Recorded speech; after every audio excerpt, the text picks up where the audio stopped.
بسم اللہ الرحمن الرحیم جزا اللہ عنا سیدنا و مولانا محمدا ما هو اہلہ رب اشرح لی صدری ویسر لی امری واحلل عقدۃ من لسانی یفقہوا قولی یا مقلب القلوب ثبت قلبی علی دینک۔ پارہ نمبر 4 آیت 92 میں اللہ تعالیٰ نے ہم سب کو دعوت دی کہ آؤ اپنی انا کا صدقہ کر دو۔ انسان کو اپنی ذات بڑی پیاری ہوتی ہے اور زندگی میں کئی بار جو غصہ آتا ہے اس کی بڑی وجہ اپنی ذات ہوتی ہے۔ جب ہماری ذات پر چوٹ پڑتی ہے تو ہم غصہ کرتے ہیں، تو اللہ تعالی ہم سے اس چیز کا مطالبہ کرتے ہیں کہ ہم اپنے آپ کو غصے سے دور کریں۔ اس آیت میں نیکی کے لفظ کو جنت بھی کہا گیا ہے۔ جب یہ آیت نازل ہوئی تو صحابہ کرام رضی اللہ عنہم کو فکر لگ گئی، کیونکہ ان کی زندگی کا مقصد یہی تھا کہ اللہ ان سے راضی ہو جائے اور اللہ ان کو تنہا نہ چھوڑے۔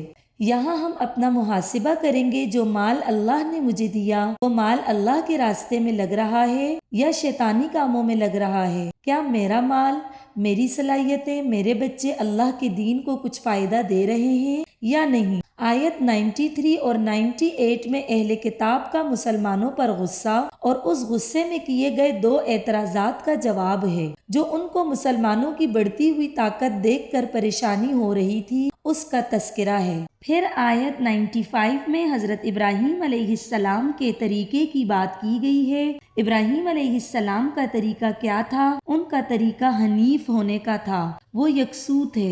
ہم سب آزما سکتے ہیں کہ جب نیکی کا کوئی کام یکسو ہو کر کرتے ہیں تو اس کے اندر بہت برکت ہوتی ہے۔ مثلاً جب قرآن پاک پڑھیں تو صرف قرآن پر توجہ مرکوز رکھیں، اگر ادھر ادھر کی سوچیں گے تو قرآن پاک آپ کے دل میں جذب نہیں ہوگا۔ پھر اگلی ہی آیت 96 میں اللہ کے گھر کی بات ہوئی۔ خانہ کعبہ سب سے پہلی عبادت گاہ ہے جو انسانوں کے لیے تعمیر ہوئی اور ہدایت کے سوتے وہاں سے پھوٹے۔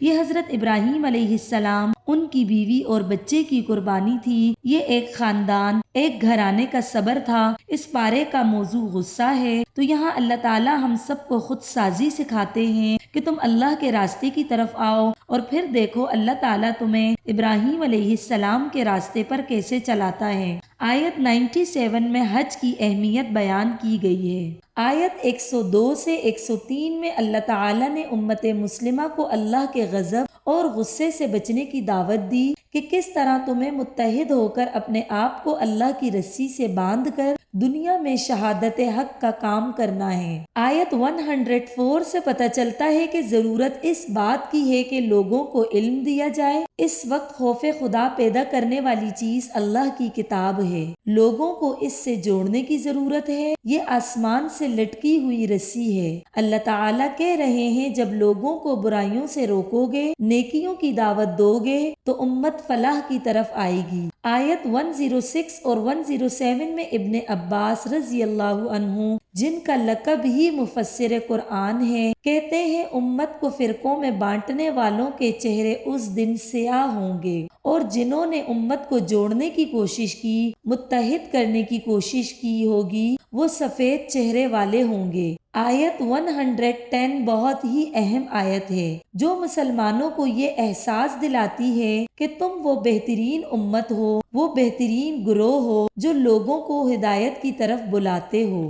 اس کے بعد آیت 112 میں یہود پر اللہ تعالیٰ کے غصے کا تذکرہ ہے۔ تاریخ میں کئی بار ان پر جو مختلف قسم کے حملے ہوئے، اس کی وجہ یہ تھی کہ یہ اللہ تعالیٰ کے غضب کا شکار ہوئے تھے۔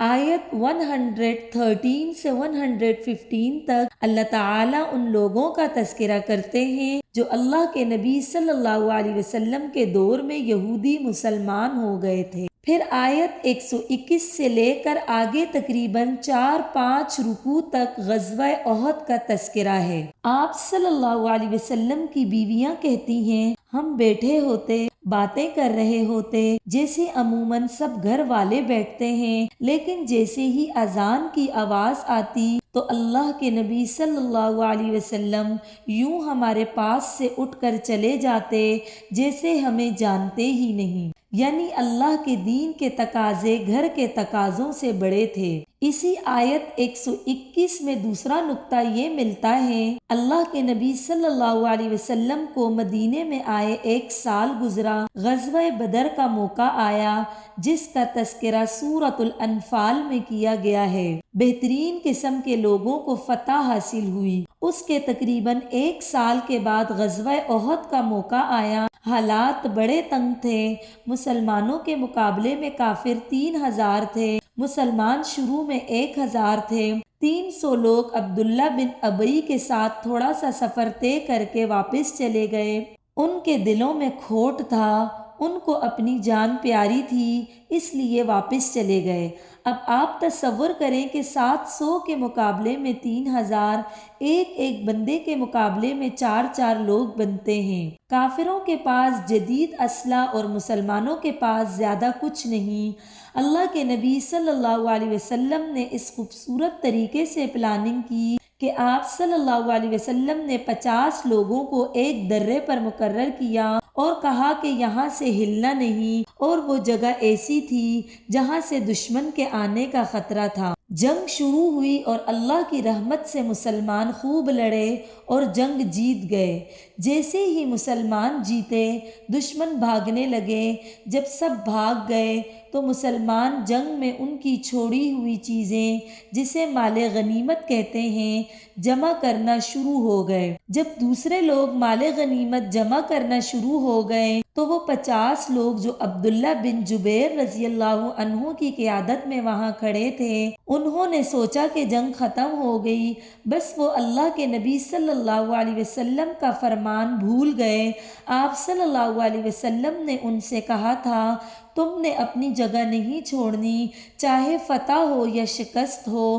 یہ آپ صلی اللہ علیہ وسلم کی صاحب راست ہونے کی دلیل تھی۔ بہرحال جب ان 50 لوگوں نے دیکھا کہ مال پڑا ہوا ہے تو ان کو لگا کہ جس نے جو مال اٹھا لیا وہ اس کا ہو گیا، اس طرح تو ہم پھر محروم رہ جائیں گے۔ اس وجہ سے تقریباً 10 لوگ یا 7-8 لوگ وہاں رہ گئے، باقی لوگ اپنی ڈیوٹی چھوڑ گئے۔ اس بھگدڑ میں مسلمانوں کو شدید نقصان ہوا۔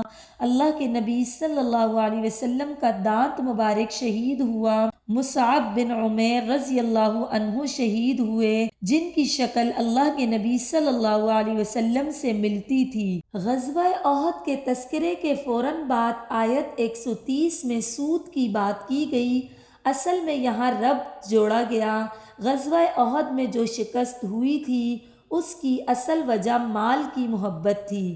اسی وجہ سے اللہ تعالیٰ نے لوہا گرم دیکھتے ہوئے چوٹ ماری کہ دیکھو اس مال کے لیے تم در سے پیچھے ہٹتے ہو، سود لے کر تم اپنا مال بڑھاتے ہو، مال کے پیچھے مت بھاگو، یہ تو ختم ہو جائے گا۔ اللہ تعالیٰ اس طرح سے مسلمانوں کو مال کی محبت سے دور کرنا چاہتے ہیں۔ آیت 131 میں اس آگ کا ذکر ہے جو واقعی اللہ کے غصے اور غضب کا نتیجہ ہے۔ آیت 132 میں اللہ کی رحمت کے حصول کی 2 چیزیں بیان کی گئی ہیں، اللہ کی اطاعت اور رسول اللہ صلی اللہ علیہ وسلم کی اطاعت۔ آیت 133 میں اللہ تعالی ہم سب کو جنت کی دعوت دے رہا ہے۔ جب یہ آیت اللہ کے نبی صلی اللہ علیہ وسلم پڑھ رہے تھے تو وہ لوگوں کو رغبت دلا رہے تھے۔ ایک اچھا لیڈر لوگوں کو رغبت دلاتا ہے، سونے والوں کو جگاتا ہے، کیونکہ جب قوموں کا مزاج ذرا ڈھیلا ہونے لگتا ہے تو پھر لیڈرز کا کام ہوتا ہے کہ وہ ان کا حوصلہ بلند کریں۔ آیت 134 سے 136 تک دیکھیں تو جنت میں جانے والوں کا تذکرہ ملتا ہے۔ ہم جنت کو عموماً صرف دعاؤں سے لینا چاہتے ہیں اور کچھ تو صرف خواہشات کے درجوں پر رکے ہوئے ہیں۔ جنت نہ تو صرف دعا سے ملتی ہے اور نہ صرف خواہش سے، بلکہ جنت ملتی ہے عمل سے۔ آیت 134 میں غصے کو روکنے کی بات آئی ہے۔ اللہ نے فطرت میں غصہ رکھا ہے۔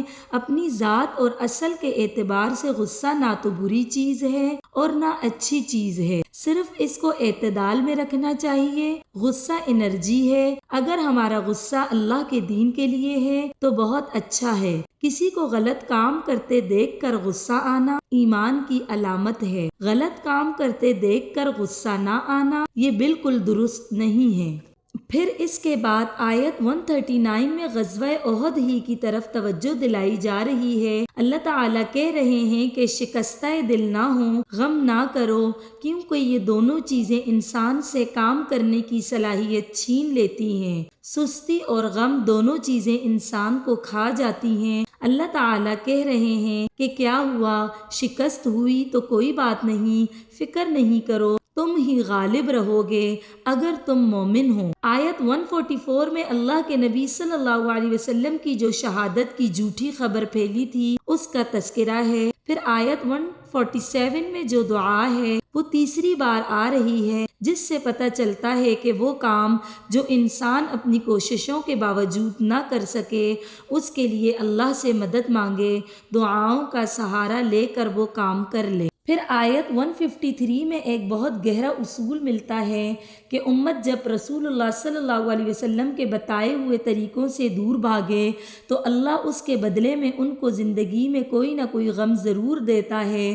بعض دفعہ ہم ذاتی غموں کی وجہ سے، یہ ذاتی مجبوریوں کی وجہ سے اللہ کے دین سے پیچھے ہوتے ہیں اور کچھ نہیں تو نمازیں چھوڑ دیتے ہیں اور قضا کر کے پڑھتے ہیں۔ ہم یہی سوچتے ہیں کہ یہ اس وجہ سے پڑھ رہے ہیں یا اس وجہ سے پڑھ رہے ہیں، لیکن یہ بات یاد رکھنے کی ہے کہ پھر اس کے بدلے میں اللہ زندگی میں کوئی نہ کوئی غم دے گا۔ آیت 154 اور 155 میں ہمارے لیے محاسبے کے نقطے ہیں اور ان آیات میں بڑا عظیم نقطہ ہے۔ انسان کی شخصیت میں کچھ جول ہوتے ہیں، کچھ کمیاں ہوتی ہیں، اگر وہ انہیں دور نہ کرے تو شیطان کو بہکانے کا موقع ملتا ہے۔ اسی لیے دیکھیں کہ مخلصین کے دلوں میں وسوسے بھی آتے ہیں، خوف بھی آتے ہیں، لیکن وہ جڑے رہتے ہیں اللہ کے ساتھ، لیکن دوسرے لوگ ہٹ جاتے ہیں۔ غزوہ احد میں ہی دیکھ لیں کہ رسول اللہ صلی اللہ علیہ وسلم کی شہادت کی افواہ پھیلی تو کتنے لوگ اسلام سے دور ہو گئے۔ آیت 156 میں حسرت کی بات ہوئی۔ اللہ کے نبی صلی اللہ علیہ وسلم نے فرمایا کاش کا لفظ شیطان کے کام کو شروع کر دیتا ہے، اس لیے اسلام میں یہ بات پسندیدہ نہیں کہ کسی بات پر کاش کہا جائے۔ مثلا زندگی میں جو معاملے ہوں انہیں قبول کر لیں۔ عام طور پر زندگی میں ایسے جملے سنتے ہیں کہ کاش یہاں میری شادی نہ ہوئی ہوتی، یا کاش میں اس کے ساتھ کاروبار نہ کرتا، وغیرہ وغیرہ۔ پھر آیت 159 سے اللہ کے نبی صلی اللہ علیہ وسلم کو ایک بہترین لیڈر کے روپ میں پیش کیا گیا ہے اور وہ خوبیاں بیان کی گئی ہیں جن کی بنیاد پر اللہ کے نبی صلی اللہ علیہ وسلم ایک کامیاب لیڈر بنے تھے۔ آج آپ بھی ایک کامیاب باپ بن سکتے ہیں، آج آپ بھی ایک کامیاب ایڈمن بن سکتے ہیں اگر اپنے ماتحتوں کے ساتھ اسی طرح نرم لہجے میں بات کریں۔ نرمی زبان سے ظاہر ہوتی ہے جبکہ اس کا جذبہ دل میں ہوتا ہے۔ دل نرم کر لیں، زبان نرم ہو جائے گی۔ دل میں لوگوں کا درد پیدا کر لیں، زبان میں درد آ جائے گا۔ بچوں کے ساتھ آپ کی محبت ہے تو درد پیدا کریں، ہر وقت انہیں ڈانٹ کر اور مار پیٹ کر ڈھیٹ نہ کر دیں۔ غزوہ احد میں کچھ لوگوں کو نبی صلی اللہ علیہ وسلم کے بارے میں غلط فہمی پیدا ہو گئی۔ انہیں اللہ کے نبی صلی اللہ علیہ وسلم کے بارے میں مغالطہ لگا کہ شاید مال غنیمت میں سے ہمیں دینے سے پہلے کچھ آپ نے خود ہی رکھ لیا۔ اللہ تعالیٰ کو یہ بات اتنی معیوب لگی کہ آیت 161 اتاری کہ نبی صلی اللہ علیہ وسلم خیانت کریں گے؟ جو تمہیں امانت کا درس دے رہے ہیں وہ خود خیانت کریں گے؟ یہاں یہ بات بھی سوچنے کی ہے کہ اللہ کے نبی صلی اللہ علیہ وسلم کے دل پر کیا گزری ہوگی۔ ان آیات سے یہ پتہ چلتا ہے کہ جب کوئی حق کی طرف آتا ہے، اللہ کا پیغام لے کر آتا ہے، تو شیطان لوگوں کو اللہ کے دین سے دور کرنے کا جب کوئی اور راستہ نہیں ملتا تو وہ پیغام لانے والے شخص کی ذات کو ہی سامنے کر دیتا ہے۔ کبھی اسے کسی کا ایجنٹ کہلواتا ہے، کبھی اسے کسی کے نام سے منسوب کرتا ہے۔ اللہ تعالیٰ سے دعا ہے کہ ہمیں دشمنوں کی سازشوں سے دور رکھے اور ہمیں اپنی عقل سے سوچ کر فیصلہ کرنے والا بنا دے۔ اگلی آیت 162 میں اللہ تعالیٰ کہہ رہے ہیں کہ نبی صلی اللہ علیہ وسلم اللہ کی رضا پر چلنے والے ہیں، تم ان کے بارے میں ایسی باتیں کیوں سوچتے ہو؟ آیت 164 میں دعائے خلیل کی قبولیت کا ذکر ہے۔ کعبہ کو تعمیر کرتے وقت حضرت ابراہیم علیہ السلام نے دعا کی تھی کہ اے اللہ ایک ایسا نبی بھیج جو ان لوگوں کا تزکیہ کرے، اچھی باتیں بتائے اور ان کو کتاب کی آیات سکھائے۔ چنانچہ محمد صلی اللہ علیہ وسلم کی صورت میں وہ دعا قبول ہوئی۔ پورے قرآن پاک میں صرف ایک چیز ہے جس کا اللہ تعالیٰ نے احسان جتلایا۔ کئی نعمتیں اللہ تعالیٰ نے ہمیں دی، ذاتی، جسمانی، گھریلو، دینی اور دنیاوی، کسی کا احسان نہیں جتلایا، لیکن اللہ کے نبی صلی اللہ علیہ وسلم کے مبعوث کیے جانے کو احسان کہا ہے۔ پھر آیت 185 میں ہمارے لیے محاسبہ کا نقطہ ہے کہ کیا میں مرنے کے لیے تیار ہوں؟ کیا مجھے اس بات کا یقین ہے کہ مجھے اپنے اعمال کی پوری جزا اور سزا ملے گی؟ اور آیت 187 بھی ہم سب کے لیے بہت زیادہ غور طلب ہے کہ کیا آج ہمارے لیے بھی یہی بات ہے؟ ہمیں یہ حکم تھا کہ لوگوں کو یہ کتاب سکھانی ہے۔ آج کے علماء اور دیندار لوگوں کی ذمہ داری ہے کہ اسے لوگوں تک پہنچائیں اور اس کی تعلیم دوسروں تک پھیلائیں۔ انہیں یہ تو نہیں کہا گیا تھا کہ اس کو پڑھ کر ہی خوش رہو، ٹھیک پڑھ رہے ہو یا غلط، کوئی توجہ ہی نہیں۔ آج بھی امت مسلمہ کے علماء کرام کے سامنے یہ آیت حجت ہے۔ آیت 190 سے 200 تک جو آخری رکوع ہے، اس کی فضیلت یہ ہے کہ اللہ کے نبی صلی اللہ علیہ وسلم جب رات کو اٹھتے تو بستر پر ہی بیٹھتے اور ان آیات کی تلاوت کیا کرتے، یعنی تہجد سے پہلے یہ آیات پڑھتے تھے۔ ہم بھی اپنا محاسبہ کر لیتے ہیں کہ کیا یہ بات ہمیں پہلے سے معلوم تھی کہ سورہ آل عمران کا آخری رکوع آپ صلی اللہ علیہ وسلم رات کو پڑھتے تھے؟ کیا میں آج کے بعد کوشش کروں گا کہ ان آیات کو شعور کے ساتھ رات کو پڑھوں؟ ان آیات میں تدبر ہے اور غور و فکر کی دعوت ہے۔ جو بندہ رات کی گھڑیوں میں دعائیں مانگے گا تو کیا اللہ تعالیٰ اسے راستہ نہیں دکھائے گا؟ سورہ آل عمران کی آخری آیت میں امت کی فلاح کے لیے 4 نکاتی ایجنڈا بیان کیا گیا ہے۔ پہلی چیز صبر ہے۔ ایمان کے بعد صبر اپنی ذات کے لیے ہوتا ہے۔ نجی زندگی میں جو مشکلات آتی ہیں، دکھوں، غموں، برائیوں اور دوسروں کی طرف سے ستائے جانے کی صورت میں ان پر صبر کریں۔ ان غموں کو اتنا نہ بڑھا لیں کہ دین سے ہی پیچھے ہٹ جائیں۔ دوسری چیز، دین کے راستے میں جو اجتماعی مشکلات آتی ہیں، جب لوگ دین کے لیے جمع ہوتے ہیں تو وہاں جو ناخوشگواریاں ہوتی ہیں ان کے باوجود اپنے آپ کو رابطے میں رکھنا ہے۔ تیسری چیز ہے استقامت کے ساتھ سرحدوں پر ڈٹے رہنا، اور چوتھی چیز اللہ کا تقوی اختیار کرنا۔ یہ 4 چیزیں آج بھی امت میں جمع ہو جائیں تو امت انشاءاللہ تعالی دنیا کو بہت فائدہ دے گی۔ اس کے بعد سورۃ النساء شروع ہوتی ہے۔ یہ سورت معاشرتی مسائل کو بیان کرتی ہے کہ مسلمانوں کے گھروں میں سکون کیسے ہو۔ اس کی پہلی آیت خطبہ نکاح کا حصہ ہے۔ اس سورت میں نکاح کی تفصیلات اور اللہ کے نبی صلی اللہ علیہ وسلم کی اطاعت کی اہمیت کو بیان کیا گیا ہے۔ اس سورت کی پہلی ہی آیت میں بتایا جا رہا ہے کہ اللہ کا ڈر ہی وہ طاقت ہے جو انسانوں کے حقوق پورا کرنے پر مائل کرتی ہے۔ کوئی شوہر اپنی بیوی کا حق نہیں دے سکتا، بیوی شوہر کے حقوق پورے نہیں کر سکتی، ساس بہو کو خوش نہیں رکھ سکتی، بہو ساس کو خوش نہیں رکھ سکتی جب تک کہ اللہ کا تقوی نہ ہو۔ اگر کہیں بھی کسی معاملے میں آپ کو کمی نظر آئے تو وہاں کمی تقوی کی ہوگی۔ اپنے آپ کو چیک کریں، دوسروں کو چھوڑ دیں۔ اگر آپ کسی کو برداشت نہیں کر پا رہے، اگر آپ کسی کے لیے مسئلہ بنے ہوئے ہیں تو اس کی وجہ آپ کے اندر تقوی کی کمی ہے۔ اس کو بڑھا لیں، اللہ تعالیٰ آسانی کر دے گا۔ آیت 6 میں یتیموں کے حق کا تذکرہ کیا گیا ہے۔ غزوہ احد کے بعد یہ صورت نازل ہوئی تھی۔ جب غزوہ احد میں 70 صحابہ شہید ہو گئے تو گھر گھر یہ مسئلے اٹھ گئے کہ یتیم بچوں اور بیواؤں کے حقوق کیا ہوں۔ تیسرا مسئلہ جو اٹھا تھا وہ وراثت کا تھا۔ انہی تینوں مسئلوں کے جواب سے یہ صورت شروع ہوتی ہے اور پھر آیت 7 سے وراثت کے احکام بیان کیے گئے ہیں۔ ہمیں اس بات پر خوشی منانی چاہیے کیونکہ یہ تقسیم اللہ کے علاوہ کوئی نہیں کر سکتا تھا۔ ان آیات میں ہمارے لیے محاسبے کے نقطے ہیں کہ کیا میں یتیموں کے حق میں ناانصافی تو نہیں کرتا؟ کیا میں دانستہ یا نادانستہ طور پر یتیموں کا مال تو نہیں کھاتا؟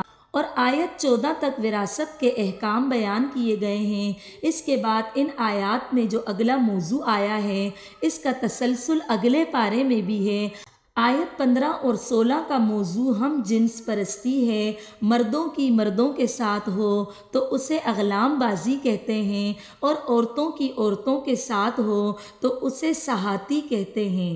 دونوں ہی قابل حد گناہ ہیں اور یہ اتنا برا فعل ہے کہ اس پر علماء کرام اور مفسرین نے بڑی بڑی سزاؤں کو مرتب کیا ہے، اور یہ وہ فعل ہے جس سے اللہ تعالیٰ کا غضب اور غصہ بھڑکتا ہے۔ اللہ تعالیٰ سے دعا ہے کہ ہماری نسلوں کو اس سے محفوظ رکھے۔ اگلی آیات میں اللہ تعالیٰ رغبت دلا رہے ہیں کہ جلدی سے توبہ کرو۔ پھر آیت 18 میں 3 طرح کے لوگ بیان کیے گئے ہیں۔ ہم اپنے آپ کو چیک کریں کہ ہم کن لوگوں میں آتے ہیں۔ کیا میں توبہ کرنے کے لیے موت کا انتظار کر رہا ہوں؟ آیت 19 میں اللہ تعالیٰ کہہ رہے ہیں کہ مرد چاہے کتنا بڑا حق مہر بیوی کو دے چکا ہو لیکن طلاق کی صورت میں واپس نہیں لے گا۔ یہ تحفہ دے کر واپس لینے والی بات ہے۔ حدیث میں آتا ہے کہ تحفہ دے کر واپس لینے والا ایسا ہے جیسے کتا کے کر کے اسے چاٹ لے۔ اللہ تعالیٰ سے دعا کرتے ہیں کہ اس پارے میں ہم نے جو کچھ پڑھا اس پر عمل کرنے کی توفیق عطا فرمائے۔ آمین یا رب العالمین۔